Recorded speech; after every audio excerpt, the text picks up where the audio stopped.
Greetings, friends, colleagues, fourth wall. I would like to welcome you to my most sacred and private of retreats, my Carpenter's workshop.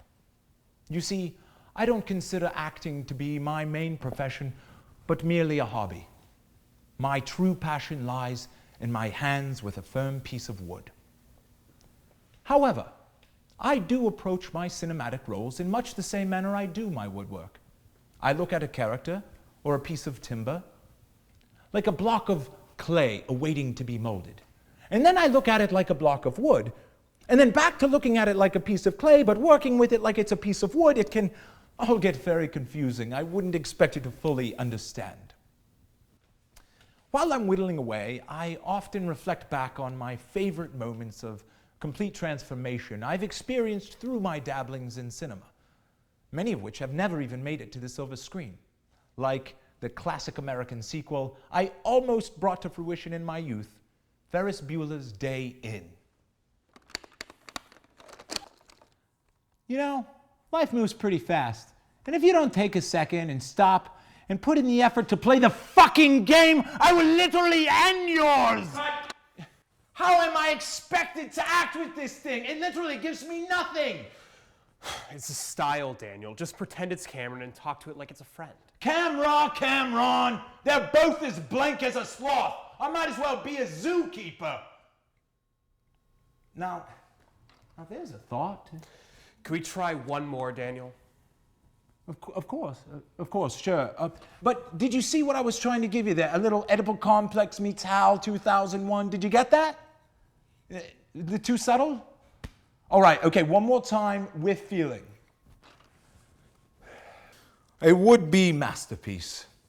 Clearly, talent is wasted on the young, and my days as a teen actor were as short-lived as Matthew Broderick's ability to portray a human man.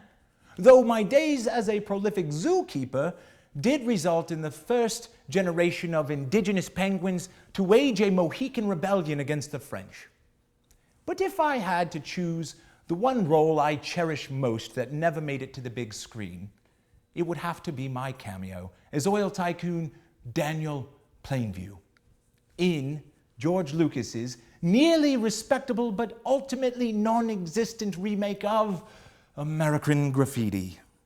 1, 2, 3 o'clock. You know, babe, it seems like we've been dancing to the same songs for a really long time. I know. It almost seems like I've been doing the same thing since 1973.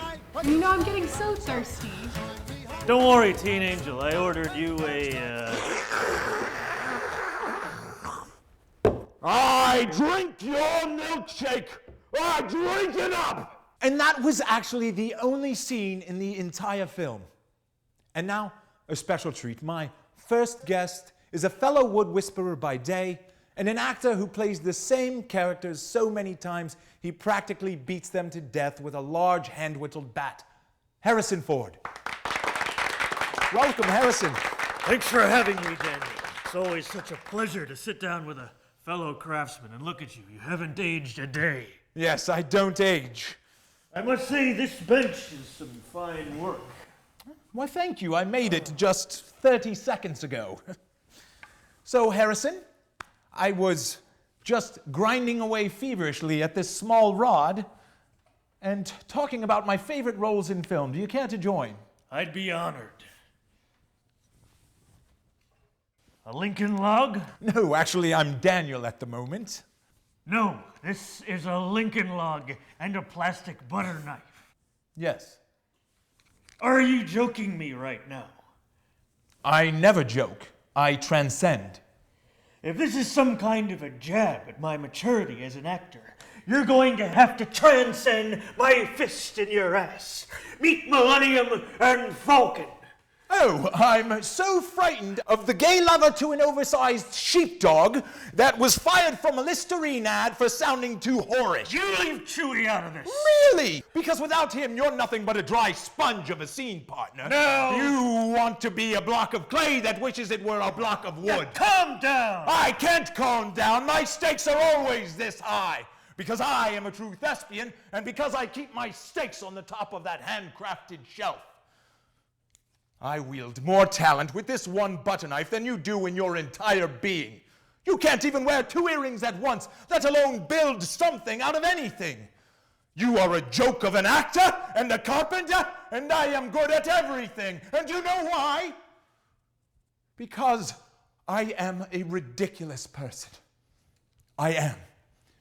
I am merely an amalgamation of the characters I have carved out of the sweet, mysterious oak of the universe.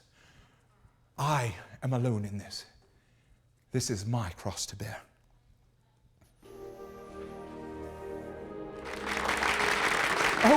Oh God, I'm completely taken aback. Thank you all very much. And I would like to thank one person above all who inspired in me this role of actor pretending to be carpenter, pretending to be philosopher. And that one person is Jesus Christ. Thank you very much. And thank you to my colleagues who lose to me year after year after year, like Harrison here, who